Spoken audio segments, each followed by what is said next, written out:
Let's get started. The first thing that appears when logging into Beam is the dashboard. With the dashboard, we can monitor every and all things related to maintenance in real time.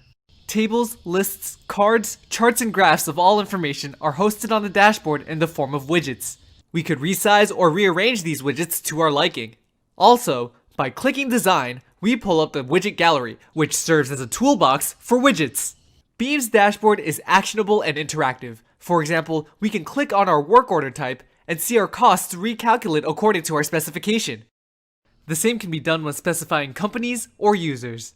Let's move on to the Graphical Asset Tree, which can be found under the Asset tab in the main menu. The Graphical Asset Tree is an interactive bird's eye view of our assets. Thanks to RFID technology, Beam can monitor all assets in relation to blueprints provided by the company. Assets colored in green represent those that are functioning correctly. On the right side there is a key for reference, for other colors and what they mean. Below that we can also edit or search within our display.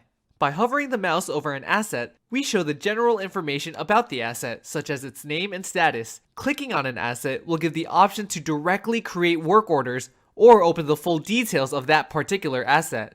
The Graphical Asset Tree is especially useful for companies who have simultaneously running assets that need to be monitored. This visual representation, along with the dashboard in Beam, provide full power over customization, which will overall enhance a company's asset and maintenance management.